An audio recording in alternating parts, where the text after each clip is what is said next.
திருப்பூரில் சிகரெட்டுக்கு பணம் கேட்டதால் கடையை அடித்து நொறுக்கிய 3 பேரை போலீசார் கைது செய்துள்ளனர். சந்தானகுமார் என்பவருக்கு சொந்தமான பேக்கரி கடைக்கு மதுபோதையில் வந்த சில இளைஞர்கள் சிகரெட் வாங்கி பணம் கேட்ட பொழுது தர மறுத்து தாக்குதல் நடத்திய நிலையில் இது குறித்தான புகாரின் பேரில் சிசிடிவி காட்சிகளை கைப்பற்றி தாக்குதல் சம்பவத்தில் ஈடுபட்ட அதே பகுதியைச் சேர்ந்த கருப்புசாமி, விக்கி, ஜெயக்குமார் ஆகிய 3 இளைஞர்களை போலீசார் கைது செய்தனர்.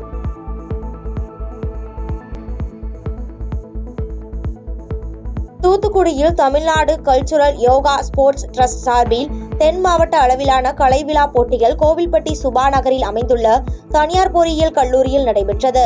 இக்கலைவிழா போட்டியில் திருநெல்வேலி, மதுரை உள்ளிட்ட பகுதிகளில் இருந்து 1000க்கும் மேற்பட்ட பள்ளி மாணவ மாணவிகள் பங்கேற்று தங்கள் திறமைகளை வெளிப்படுத்தினர். கிருஷ்ணகிரி மாவட்டம் ஓசூர் அருகே வனப்பகுதியில் இருந்து வெளியேறிய ஒற்றை காட்டு யானை முத்தப்பா என்பவருக்கு சொந்தமான பசுமாட்டு கன்றுக்குட்டியை தாக்கியதில் கன்றுக்குட்டி பரிதாபமாக உயிரிழந்தது. தகவலறிந்து சம்பவ இடத்திற்கு வந்த வனத்துறையினர் பட்டாசு வெடித்து யானையை அருகில் உள்ள வனப்பகுதிக்கு விரட்டினர். ஈரோடு மாவட்டம் கோபிச்செட்டிப்பாளையத்தில் ஹிந்தி திணிப்பை எதிர்த்து திராவிடர் கழகம் சார்பில் கண்டன ஆர்ப்பாட்டம் நடைபெற்றது. இந்த ஆர்ப்பாட்டத்தில் கையில் பதாகைகளை ஏந்தி மத்திய அரசுக்கு எதிராக கோஷங்கள் எழுப்பி சுமார் 50க்கும் மேற்பட்ட திராவிடர் கழகம், திமுக, காங்கிரஸ் உள்ளிட்ட பல்வேறு கட்சியை சேர்ந்த நிர்வாகிகள் கண்டன ஆர்ப்பாட்டத்தில் ஈடுபட்டனர்.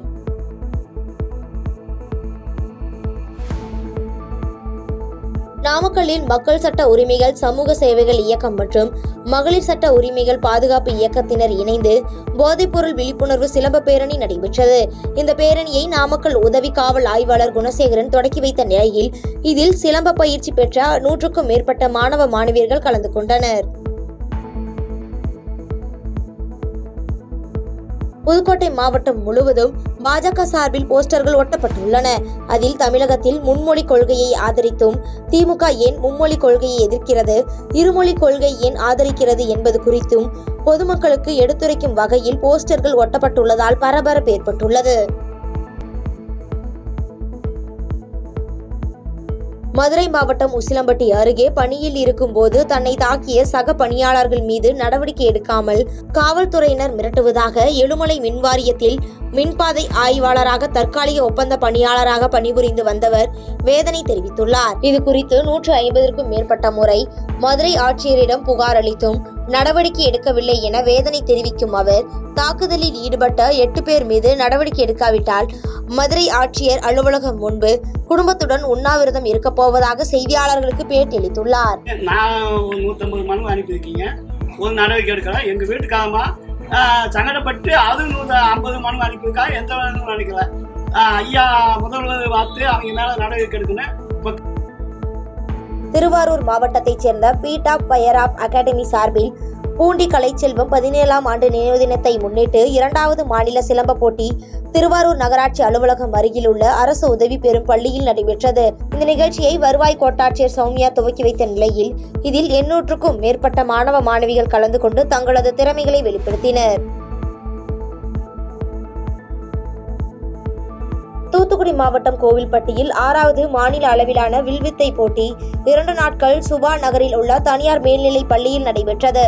இப்போட்டியில் திருவள்ளூர், காஞ்சிபுரம், விழுப்புரம், விருதுநகர் உள்ளிட்ட 13 மாவட்டங்களைச் சேர்ந்த 500க்கும் மேற்பட்ட வில்வித்தை வீரர்கள் கலந்து கொண்டு தங்களது திறமைகளை வெளிப்படுத்தினர்.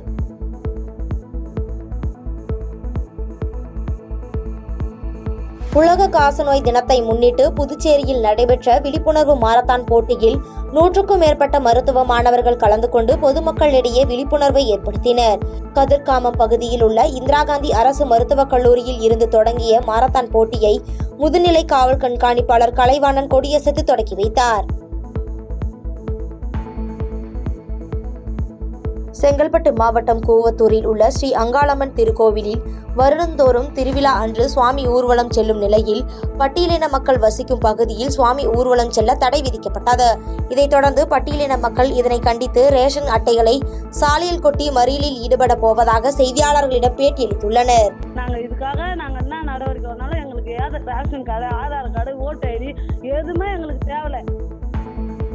தென்காசி மாவட்டம் புதூர் கிராமத்தில் காவல்துறையினர் தாக்கியதில் உயிரிழந்ததாக கூறப்படும் முருகனின் குடும்பத்திற்கு இதுவரை நீதி கிடைக்காத நிலையில் புதிய தமிழகம் கட்சியின் தலைவர் டாக்டர் கிருஷ்ணசாமி நேரில் சந்தித்து ஆறுதல் கூறினார். இதைத் தொடர்ந்து மேலும் ஆளுங்கட்சியினர் காவல்துறைக்கு சாதகமாக செயல்படுகிறது என்று கூறினார். ஏன் அந்த விருதுகளை கூடிய அமைச்சர் இவருக்கு இவங்களை காவல்துறை பாதுகாக்கிறதுக்கு இந்த நடவடிக்கை எடுக்கணும்? அவருடைய பதவியை காப்பாற்றுகிறது அவர் நடவடிக்கை பார்த்துக்கணும். தவிர இது மாதிரி தேவையில்லாமல் மக்களுடைய கொலை செய்யக்கூடிய காவலர்கள் எல்லாம் பாதுகாப்பு நடவடிக்கை எடுத்தாருன்னா அவருடைய பதவிக்கே வேட்டு வைக்கக்கூடிய அளவுக்கு சூழ்நிலை ஏற்படும். கோவை மாவட்டம் குமரன் தங்க மாளிகை நகைக்கடையில் போலி காசோலை கொடுத்து வைர நகைகள் வாங்கி மோசடியில் ஈடுபட்ட சம்பவம் அப்பகுதியில் அதிர்ச்சியை ஏற்படுத்தியுள்ளது. தொடர்ந்து கடை உரிமையாளர் கொடுத்த புகாரின் பேரில் போலீசார் 3 கைது செய்து விசாரணை நடத்தி வருகின்றனர்.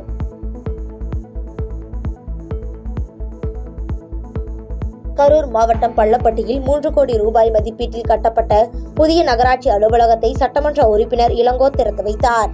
மேலும் இந்த திறப்பு விழாவில் பள்ளப்பட்டி நகராட்சி தலைவர் முனைவர் ஜான் மற்றும் நகரமன்ற உறுப்பினர்கள் உள்ளிட்டோர் கலந்து கொண்டு சிறப்பித்தனர்.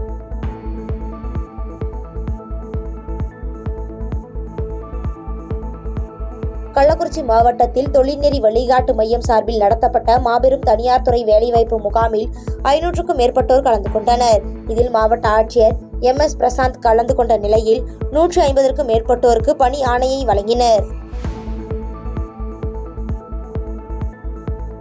பாதகம் செய்பவரை கண்டால் நாம் பயம் கொள்ளலாகாது பாப்பா. மோதி மிதித்து விடு பாப்பா, அவர் முகத்தில் உமிழ்ந்து விடு பாப்பா. அண்மை செய்திகளை உடனுக்குடன் தெரிந்து கொள்ள இணைந்திருங்கள் எம் நாடு தொலைக்காட்சியுடன்.